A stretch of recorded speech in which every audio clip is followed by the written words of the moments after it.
it over to her now. Welcome, Dr. Thakura. Great. Yeah, thank you so much for having me today. I was super excited to be here. And yeah, so the title of my didactics today is Screening and Risk Factors for Infectious Diseases in Pregnant Women and Opioid Use Disorder.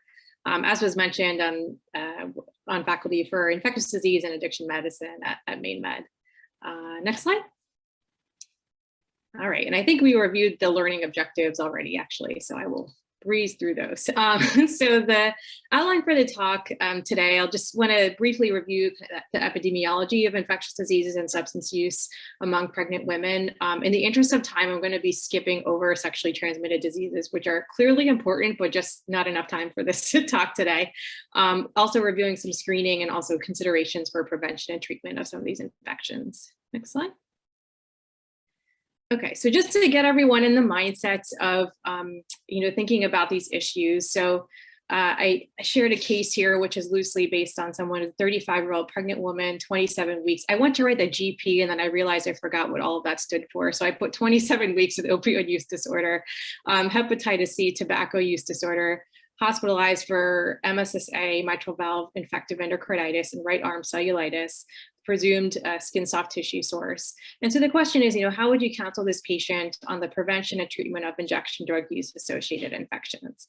Just think about that through the rest of the talk. Next slide.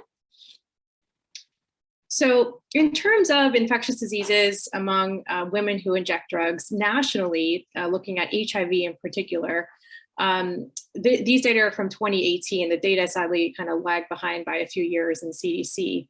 About 30% of new HIV diagnoses are among women who inject drugs. So it is a substantial proportion of the population. And while Maine itself has a low prevalence of HIV, there's actually been several counties within Maine that have been deemed high risk for HIV hepatitis outbreaks, which can certainly, our patients are certainly at risk for it, whether it's through sexual contact or through sharing needles or works, et cetera. So it's something that we should definitely keep our eyes on. Next slide.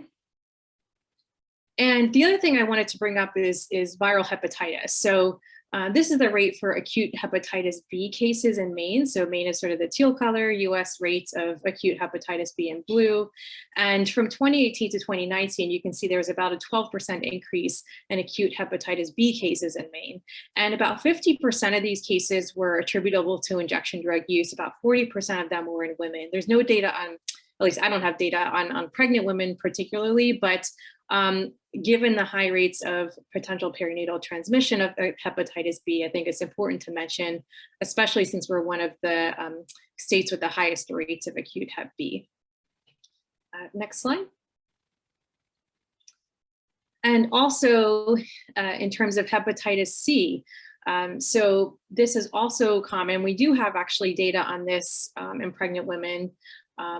At Maine Medical Center, this study, which was done by Rebecca Bell, who was a med student, has since graduated, I put the reference there, looked at hepatitis C dyads with moms and infants, and she looked at about 769 patients, and there are 30% of them. 30% of the moms had hepatitis C. This was from 2013 to 2018. So that's, a pretty substantial proportion. And what she found from the study was that women with hepatitis C were more likely to have used alcohol, cocaine, heroin, or other amphetamines during their pregnancy. So again, about 30% of this population. And potentially these numbers are higher, just given what we know about hepatitis C trends since 2018. Next slide. The other infection that we're seeing is, of course, endocarditis. So while this is not a communicable disease, this is what we're seeing in the setting of unsafe injection practices. And the most common pathogens in pregnancy are similar to those, without pregnancy, which are strep viridans, Staph aureus. We're seeing still mostly MSSA, a little bit of still some MRSA as well. The main risk factors for endocarditis being injection drug use, as well as underlying heart disease.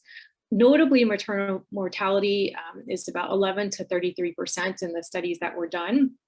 And what we know is that in terms of endocarditis, generally speaking, that it's it's increasing in both rural and urban areas. The graph on the right, this study was done by one of the PrevMed fellows at MaineMOM, where rural areas are the dark black boxes and urban areas are the grayish circles. So as you can see, especially from 2009 to 2016, there's a sharp rise in endocarditis cases in both urban and rural areas. And this is certainly affecting our pregnant population as well.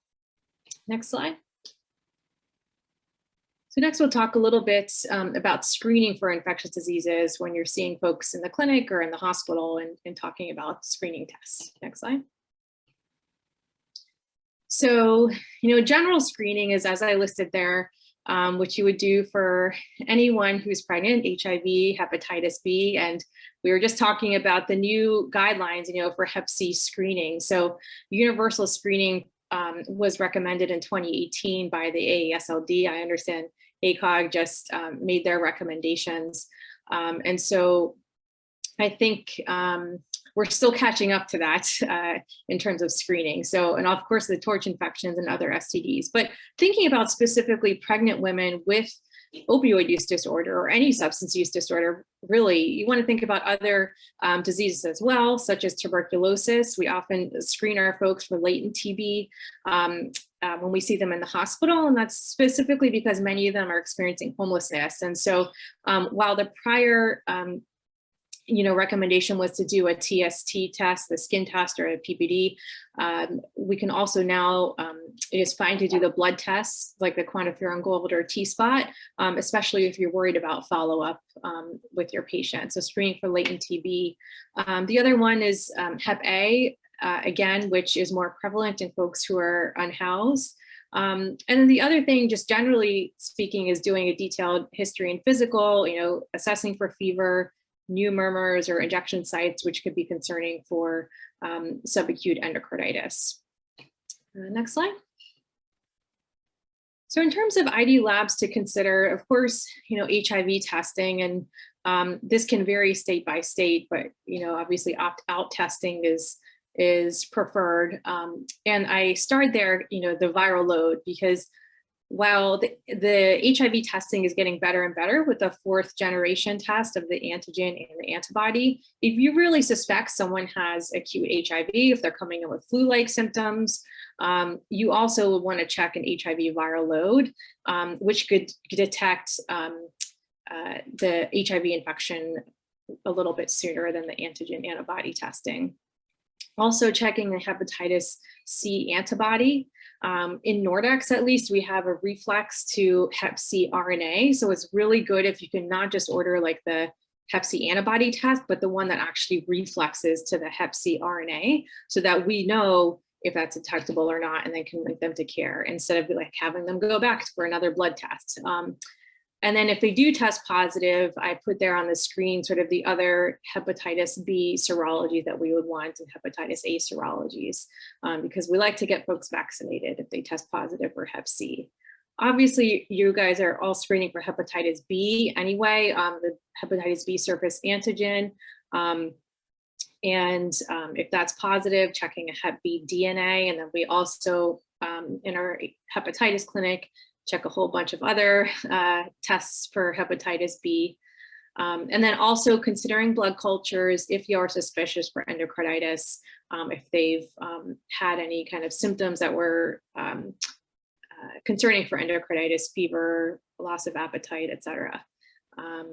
And of course, checking baseline and repeat STD testing in the 3rd trimester if they have ongoing opioid use. Next slide.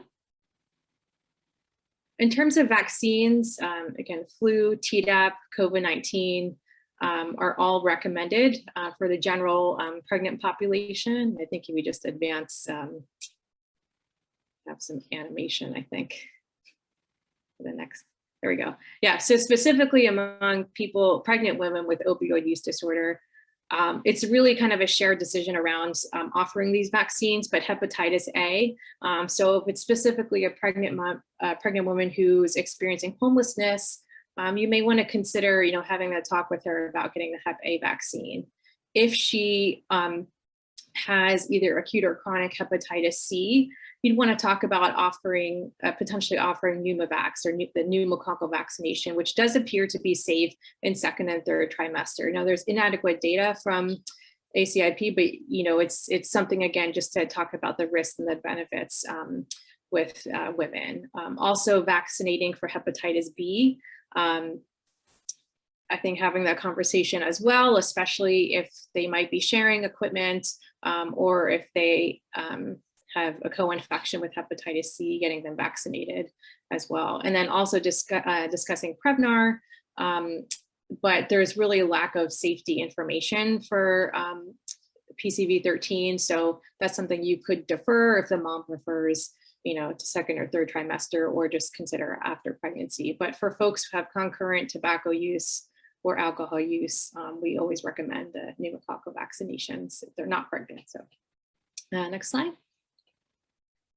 So some brief considerations for prevention and treatment of this population. Next slide.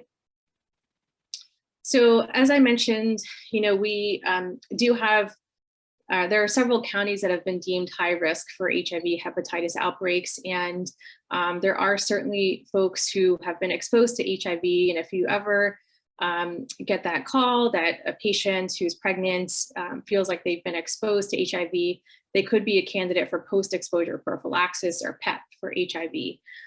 Now, there's essentially two options. And the first option, as you can see, is a combination. So it's emtricitabine and raltegravir. The raltegravir is not only 2 pills, but it's twice a day. And so that's a big difference for some of our patients, And the second option is emtricitabine and dolutegravir, which again is 2 pills, but once a day here. So there was a lot of back and forth in 2018 about does dolutegravir cause neural tube defects? There are some clinical trials in Botswana, all around the world. Essentially, the take-home point is dolutegravir is considered a safe option during pregnancy. And the recommendation is to discuss the risks and the benefits with anyone who's of childbearing age or who's pregnant. But just to remember PEP, if someone has been exposed to HIV, you always want to start it within 72 hours of their HIV exposure. Next slide. And so moving from PEP to PrEP. So PrEP is pre-exposure prophylaxis for HIV prevention. And we currently have 2 pills that are FDA approved for pre-exposure prophylaxis. So people take these pills once a day to prevent HIV. So it's this combination tenofovir, emtricitabine, or the newer formulation of tenofovir plus emtricitabine. And these are both considered safe in pregnancy. So if you have a mom who, again, feels whether it's through sex work or sharing drug equipment is at risk for HIV, PrEP is an option and it's considered safe in pregnancy. Next slide. In terms of HIV treatment, if you were ever to have someone test positive for HIV, the key is just really referring them to care immediately, which I know everyone would do anyway, but we know that this really improves outcomes for both mom and child and decreases transmission risk, basically from 25% to 1% in some of the studies. And while it's always been practiced like, oh, we need to wait for resistance testing, especially with the newer HIV medications now, we are not waiting to start antiretroviral therapy. We generally, our practice is to start and then figure it out later if we have to change it. So the key is just getting them on treatment right away. And essentially our practice has been monitoring HIV viral loads monthly until they're undetectable, and then at least every 3 months during pregnancy, and really checking that HIV viral load at like 34 to 36 weeks. To help determine, the mode of delivery. Unlike folks who are not pregnant, for pregnant women, a 3-drug antiretroviral therapy is recommended. We do have new sort of only 2-drug formulations, but those are not approved in pregnancy right now. We just don't have the data on that. And the thing I always like to remind folks who are pregnant is that we can always modify regimens after pregnancy. And we've done that several times. So that's always an option. Next slide. And so thinking about treatment for hepatitis C, which I mentioned is very common in our states, again, from our own medical center, about 30% of pregnant moms have tested positive. And right now, the recommendations from AASLD and IDSA is that to start the direct acting antiviral therapy. So that's our current Hep C treatment is called DAAs. They're all oral now, and they're recommended before pregnancy when possible. However, if someone becomes pregnant while they're on therapy, it's really just comes down to like a risk versus benefit discussion. The one caveat is ribavirin. So we don't use ribavirin that often now. It's kind of like an old school Hep C regimen, but it is contraindicated in pregnancy because it's teratogenic. And this can persist for up to 6 months after stopping ribavirin. So even female partners of men who are taking ribavirin, we always have to remind them to use contraception or another form of birth control. But essentially, there's no large scale trials looking at the efficacy of DAAs in pregnancy. That being said, there are some smaller studies. One I think was done in Pittsburgh, but there's a small study which showed actually 100% SVR rates. SVR is our test of cure, and no safety concerns in pregnant women who were treated for Hep C. There was another international case series that looked at 15 pregnant women that were treated with one of the DAAs, levotispavir, sofosbuvir, and they also achieved 100% SVR rates. Basically, we don't have enough data with the new regimens to say, yes, it's safe or no, it's not safe. So it's really like a case-by-case basis. In practice, we're generally trying to wait. Either we're trying to do it before they think they're going to become pregnant or do it right after pregnancy. Next slide. And then finally, as I mentioned, endocarditis is just one of the most common infections we're seeing now in pregnant women with opioid use disorder, and largely due to unsafe injection practices, and people are just having a really hard time accessing safe equipment these days for various policy reasons. So there are some unique aspects to treating endocarditis in, I think, pregnant women with opioid use disorder. Obviously, a lot of the work that you all do and Elaine is working on is, treating the underlying substance use disorder on the inpatient side and outpatient side, considering long-term psychosocial supports. Obviously, many women have co-occurring mental health conditions that need to be addressed as well. Their state-specific medical legal environments. And what we know is, folks with endocarditis are often they're looking at long lengths of stays in the hospital, right? 4 to 6 weeks on IV antibiotics. Whether or not they're pregnant, it's not uncommon for people to be leaving the hospital early. We know that people are going to inject drugs in the hospital, but oftentimes they leave early because of, policy reasons, or they have family obligations. So, I think we need to do our best to kind of address the reality of this. Next slide. And so what I usually like to remind, especially the ID fellows about, is just, thinking of all of this from a harm reduction perspective. If folks, if folks are admitted in the hospital with endocarditis, that may not mean that they necessarily want to stop using. And just thinking about this from a harm reduction perspective and our treatment approach from a harm reduction perspective. Next slide.